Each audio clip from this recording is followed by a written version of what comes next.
have to tell you, I'm both challenged and excited. My excitement is I get a chance to give something back. My challenge is the shortest seminar I usually do is 50 hours. And I'm not exaggerating. I do weekends, and what I do more than that, obviously, coach people, but I'm into immersion. Because how'd you learn language? You didn't learn it by just learning principles. You got in it, and you did it so often that it became real. And the bottom line of why I'm here, besides being crazy mofo, is that I'm really in a position, I'm not here to motivate you, obviously. You don't need that. And a lot of times, that's what people think I do, and it's the furthest thing from it. What happens, though, is people say to me, well, I don't need any motivation. And I say, well, that's interesting. That's not what I do. I'm the why guy. I want to know why you do what you do. What is your motive for action? What is it that drives you in your life today, not 10 years ago, or are you running the same pattern? Because I believe that the invisible force of internal drive activated is the most important thing in the world. I'm here because I believe emotion is the force of life. All of us here have great minds. You know, most of us here have great minds, right? I don't know if I'm in the category, but we all know how to think. And with our minds, we can rationalize anything. We can make anything happen. We can, I agree with what was described a few days ago about this idea that people work in their self-interest. But we all know that that's bullshit at times. You don't work in your self-interest all the time. Because when emotion comes into it, the wiring changes in the way it functions. And so it's wonderful for us to think intellectually about how the life of the world is, and especially those who are very smart. We can play this game in our head, but I really want to know what's driving you. And what I'd like to maybe invite you to do by the end of this talk is explore where you are today for two reasons. One, so that you can contribute more. And two, so that hopefully we can not just understand other people more, but maybe appreciate them more and create the kinds of connections that can stop some of the challenges that we face in our society today. They're only going to get magnified by the very technology that's connecting us, because it's making us intersect. And that intersection doesn't always create the view of everybody now understands everybody and everybody appreciates everybody. So I've had an obsession basically for 30 years. And that obsession has been what makes the difference in the quality of people's lives? What makes a difference in their performance? Because that's what I got hired to do. I got to produce the result now. That's what I've done for 30 years. I get the phone call when the athlete is burning down on national television and they were ahead by 5 strokes and now they can't get back on the course. And I got to do something right now to get the result or nothing matters. I get the phone call when the child is going to commit suicide, and I got to do something right now. And in 29 years, I'm very grateful to tell you I've never lost one in 29 years. It doesn't mean I won't someday, but I haven't done it. And the reason is an understanding of these human needs that I want to talk to you about. So when I get those calls about performance, that's one thing, like how do you make a change? But also, I'm looking to see what is it that's shaping that person's ability to contribute, to do something beyond themselves. So maybe the real question is, you know, I look at life and say there's 2 master lessons. One is there's the science of achievement, which almost everyone in this room has mastered to an amazing extent. That's how do you take the invisible and make it visible, right? How do you take what you dream about and make it happen, whether it be your business, your contribution to society, money, whatever it is for you, your body, your family. But the other lesson of life that is rarely mastered is the art of fulfillment. Because science is easy, right? We know the rules, you write the code, you follow those, and you get the result. Once you know the game, you just, you up the ante, don't you? But when it comes to fulfillment, that's an art. And the reason is it's about appreciation and it's about contribution. You can only feel so much by yourself. So I've had an interesting laboratory to try to answer the question of the real question, which is what's the difference in somebody's life if you look at somebody like those people that you've given everything to, like all the resources they say they need. You gave them not a $100 computer, you gave them the best computer. You gave them love, you gave them joy, you were there to comfort them. And those people very often, and you know some of them I'm sure, end up the rest of their life with all this love, education, money, and background, spending their life going in and out of rehab. And then you meet people that have been through ultimate pain, psychologically, sexually, spiritually, emotionally abused, and not always, but often they become some of the people that contribute the most to society. So the question we got to ask ourselves really is, what is it? What is it that shapes us? And we live in a therapy culture. Most of us don't do that, but the culture is a therapy culture. And what I mean by that is the mindset that we are our past. And everybody in this room, you wouldn't be in this room if you bought that theory, but most of society thinks biography is destiny. The past equals the future. And of course it does if you live there.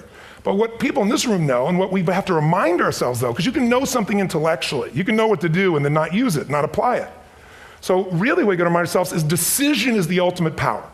That's what it really is. Now, when you ask people, have you failed to achieve something? How many have ever failed to achieve something significant in your life? Say, I. Thanks for the interaction on a high level there. But if you ask people, why didn't you achieve something? Somebody who's working for you, or a partner, or even yourself, and you failed to achieve a goal, what's the reason people say they failed to achieve? What do they tell you? didn't know enough, didn't have the knowledge, didn't have the money, didn't have the time, didn't have the technology, I didn't have the right manager. Supreme Court. Didn't have the Supreme Court.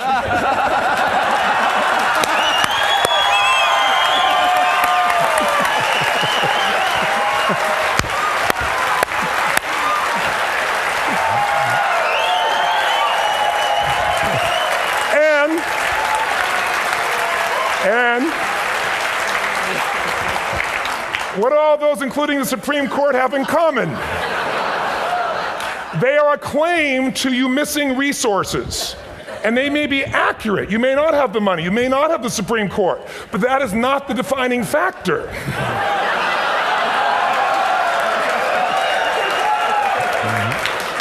And you correct me if I'm wrong. The defining factor is never resources, it's resourcefulness. And what I mean specifically, rather than just some phrase, is if you have emotion, human emotion, something that I experienced from you day before yesterday at a level that is as profound as I've ever experienced, and if you'd communicated with that emotion, I believe you would have beat his ass and won.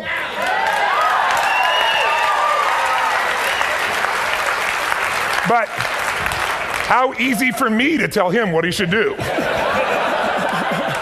Idiot, Robbins. But I know when we watched a debate, at that time, there were emotions that blocked people's ability to get this man's intellect and capacity and the way they came across to some people in that day. Because I know people that wanted to vote in your direction and didn't, and I was upset. But there was emotion that was there. How many know what I'm talking about here? Say I. So emotion is it, and if we get the right emotion, we can get ourselves to do anything. We can get through it. If you're creative enough, playful enough, fun enough, can you get through to anybody, yes or no? If you don't have the money, but you're creative and determined enough, you find the way. So this is the ultimate resource, but this is not the story that people tell us, right? The story people tell us is a bunch of different stories. They tell us we don't have the resources, but ultimately, if you take a look here, flip it up if you would.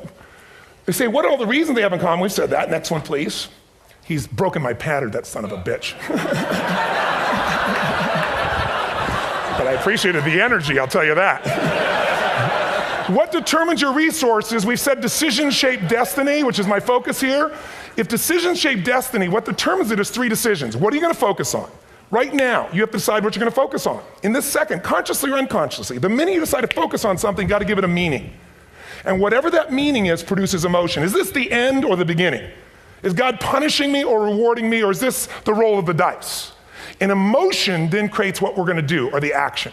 So think about your own life, the decisions that have shaped your destiny. And that sounds really heavy, but in the last 5 or 10 years, 15 years, haven't there been some decisions you've made that if you made a different decision, your life would be completely different? How many can think of one, honestly? Better or worse? Say I. So the bottom line is maybe it was where to go to work and you met the love of your life there. Maybe it was a career decision. I know the Google geniuses I saw here. I mean, I understand that their decision was to sell their technology at first. What if they made that decision versus to build their own culture? How would the world be different? How would their lives be different? Their impact. The history of our world is these decisions. When a woman stands up and says, no, I won't go to the back of the bus, she didn't just affect her life. That decision shaped our culture. Or someone standing in front of a tank. Or being in a position like Lance Armstrong and someone says to you, you got testicular cancer. That's pretty tough for any male, especially if you ride a bike. Right? You got it in your brain, you got it in your lungs. But what was his decision of what to focus on? Different than most people. What did it mean? It wasn't the end, it was the beginning. What am I going to do? He goes off and wins 7 championships he never won once before the cancer because he got emotional fitness, psychological strength.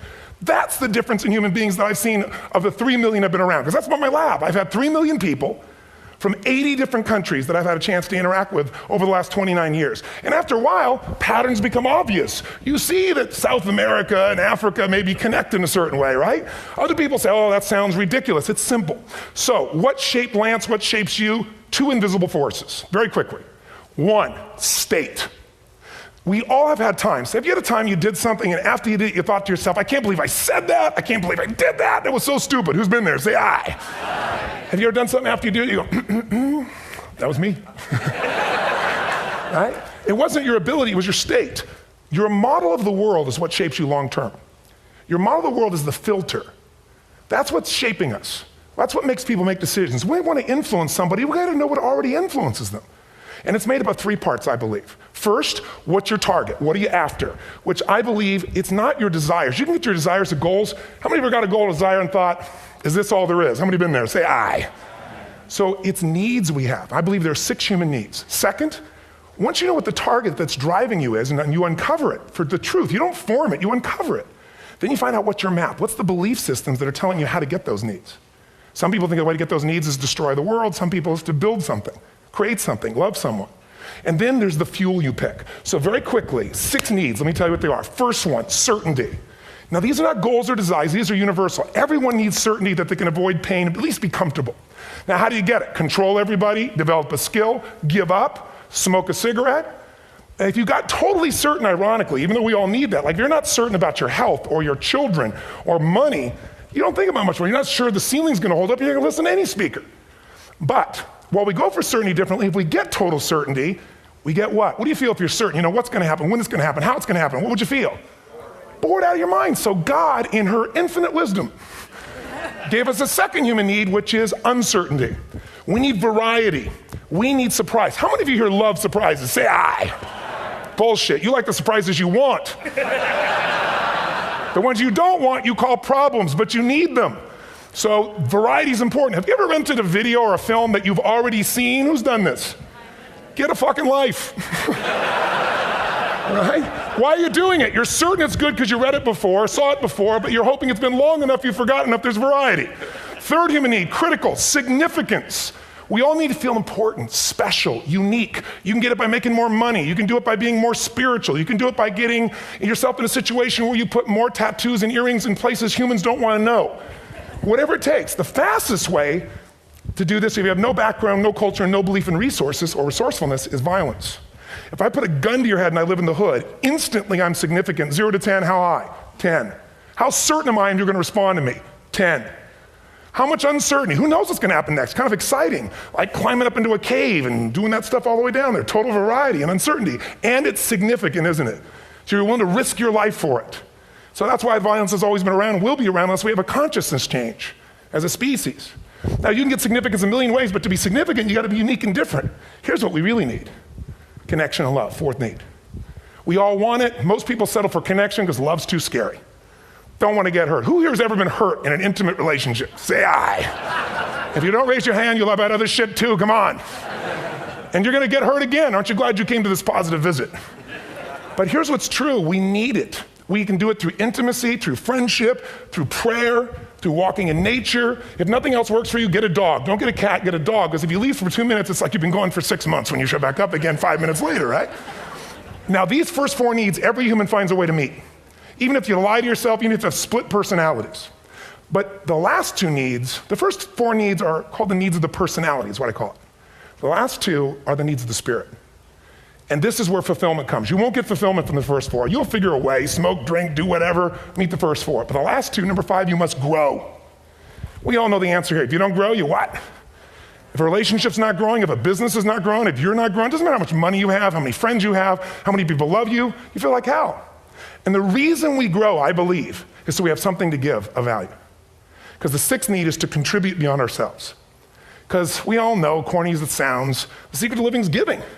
We all know life's not about me, it's about we. This culture knows that, this room knows that. And it's exciting. When you see Nicholas up here talking about his $100 computer, the most passionate, exciting thing is here's a genius, but he's got a calling now. You can feel the difference in him, and it's beautiful. And that calling can touch other people. In my own life, my life was touched because when I was 11 years old, Thanksgiving, no money, no food, and we're not gonna starve, but my father was totally messed up. My mom was letting him know how bad he messed up. And somebody came to the door and delivered food. My father made 3 decisions. I know what they were briefly. His focus was, this is charity. What does it mean? I'm worthless. What do I gotta do? Leave my family, which he did. The time, one of the most painful experiences of life. My 3 decisions gave me a different path. I said, focus on, there's food, what a concept. You know? Second, but this is what changed my life. This is what shaped me as a human being. Somebody's gift, I don't even know who it is. I thought, my father always said, no one gives a shit. And all of a sudden, somebody I don't know, they're not asking for it, this is giving our family food, looking out for us. It made me believe this. What does it mean? That strangers care. And what that made me decide is if strangers care about me and my family, I care about them. What am I gonna do? I'm gonna do something to make a difference. So when I was 17, I went out one day on Thanksgiving. It was my target for years, have enough money to feed 2 families. Most fun thing I ever did in my life, most moving. Then next year I did 4, and I didn't tell anybody what I was doing. Next year, 8. I wasn't doing it for brownie points, but after 8, I thought, shit, I could use some help. So sure enough, I went out, and what did I do? I got my friends involved, and I grew companies, and then I got 11 companies, and I built a foundation. Now, 18 years later, I'm proud to tell you, last year we fed 2 million people in 35 countries through our foundation, all during the holidays, Thanksgiving, Christmas, in all the different countries around the world. It's been fantastic. Thank you. So I don't tell you that to brag, I tell you because I'm proud of human beings because they get excited to contribute once they've had the chance to experience it, not talk about it. So finally, I'm about out of time, the target that shapes you, here's what's different about people. We have the same needs, but are you a certainty freak? Is that what you value most, or uncertainty? This man here couldn't be a certainty freak if he climbed through those caves. Are you driven by significance or love? We all need all 6, but whatever your lead system is tilts you in a different direction. And as you move in a direction, you have a destination or destiny. The second piece is the map. Think of that as the operating system tells you how to get there. And some people's map is, I'm gonna save lives even if I die for other people, and they're a fireman. Somebody else says, I'm gonna kill people to do it. They're trying to meet the same needs of significance, right? They want to honor God or honor their family, but they have a different map. And there are 7 different beliefs. I can't go through them because I'm done. The last piece is emotion. I say one of the parts of the map is like time. Some people's idea of a long time is 100 years. Somebody else says is 3 seconds, which is what I have. And the last one I've already mentioned that felt you. If you got a target and you got a map, and let's say, I can't use Google because I love maps, and they haven't made it good for Macs yet. So if you use MapQuest, how many have made this fatal mistake of using MapQuest at some time? You use this thing and you don't get there. Well, imagine if your beliefs guarantee you can never get to where you want to go. The last thing is emotion. Now here's what I'll tell you about emotion. There are 6,000 emotions that we all have words for in the English language, which is a linguistic representation, right? It changes by language. But if your dominant emotions, if I have more time, I have 20,000 people or 1,000, and I have them write down all the emotions that they experience in an average week. And I give them as long as they need. And on one side, they write empowering emotions, the other is disempowering. Guess how many emotions people experience? Less than 12. And half of those make them feel like shit. So they got 5 or 6 good frickin' feelings, right? It's like they feel happy, happy, excited, oh shit, frustrated, overwhelmed, depressed. How many of you know somebody who no matter what happens finds a way to get pissed off? How many know somebody like this? Or no matter what happens, they find a way to be happy or excited. How many know somebody like this? Come on. When 911 happened, and I'll finish with this, I was in Hawaii. I was with 2,000 people from 45 countries. We were translating 4 languages simultaneously for a program that I was conducting for a week. The night before was called Emotional Mastery. I got up, had no plan for this, and I said, we had all this fireworks, I do crazy shit, fun stuff. And then at the end I stopped, and I had this plan I was gonna say, but I never do what I'm gonna say. And all of a sudden I said, when do people really start to live? When they face death. And then I went through this whole thing about if you were gonna get off this island, if 9 days from now you were gonna die, who would you call, what would you say, what would you do? One woman, well that night is when 911 happened. One woman had come to the seminar, and when she came there, her previous boyfriend had been kidnapped and murdered. Her friend, or her new boyfriend, wanted to marry her, and she said no. He said, if you leave and go to that Hawaii thing, it's over with us. She said it's over. When I finished that night, she called him and left a message, true story, at the top of the World Trade Center where he worked, saying, honey, I love you. I just want you to know, I want to marry you. It was stupid of me. She was asleep, because it was 3 a.m. for us, when he called her back from the top and said, honey, I can't tell you what this means. He said, I don't know how to tell you this, but you give me the greatest gift, because I'm going to die. And she played the recording for us in the room. She was on Larry King later. And he said, you're probably wondering how on earth this could happen to you twice. And he said, all I can say to you is, this must be God's message to you, honey. From now on, every day, give your all, love your all. Don't let anything ever stop you. She finishes, and a man stands up and he says, I'm from Pakistan, I'm a Muslim. I'd love to hold your hand and say I'm sorry, but frankly, this is retribution. I can't tell you the rest because I'm out of time.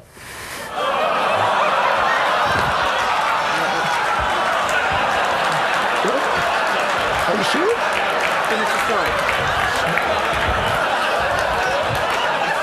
10 seconds. 10 seconds, no, I want to be respectful. 10 seconds, all I can tell you is I brought this man on stage with a man from New York who worked in the World Trade Center, because I had about 200 New Yorkers there. More than 50 lost their entire companies, their friends, marking off their Palm Pilots. One financial trader, this woman made of steel, bawling, 30 friends crossing off that all died. And what I did to people is said, what are we going to focus on? What does this mean, and what are we going to do? And I took the group and got people to focus on, if you didn't lose somebody today, your focus is going to be how to serve somebody else. There are people, one woman got up, she was so angry and screaming and yelling. And then I found she wasn't from New York, she's not an American, she doesn't know anybody here. I said, you always get angry? She said, yes. Guilty people got guilty, sad people got sad. And I took these two men and did what I call an indirect negotiation. Jewish man with family in the occupied territory, some New York who would have died if he was at work that day, and this man who wanted to be a terrorist, and made it very clear. And the integration that happened is on a film, which I'll be happy to send you, so you can really see what actually happened instead of my verbalization of it. But the two of them not only came together and changed their beliefs and models of the world, but they worked together to bring, for almost 4 years now, to various mosques and synagogues, the idea of how to create peace. And he wrote a book, which is called My Jihad, My Way of Peace. So transformation can happen. So my invitation to you is this. Explore your web, the web in here. The needs, the beliefs, the emotions that are controlling you, for two reasons. So there's more of you to give. Achieve too, we all want to do it, but I mean give, because that's what's going to fill you up. And secondly, so you can appreciate, not just understand, that's intellectual, that's mind, but appreciate what's driving other people. It's the only way our world's going to change. God bless you, thank you, I hope this will serve. Tony Robbins.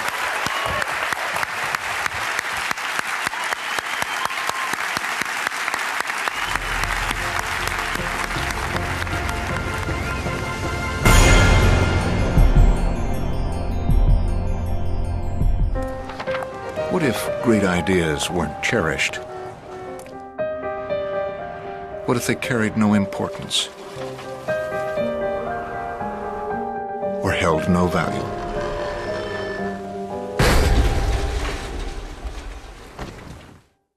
There is a place where artistic vision is protected, where inspired design ideas live on to become ultimate driving machines.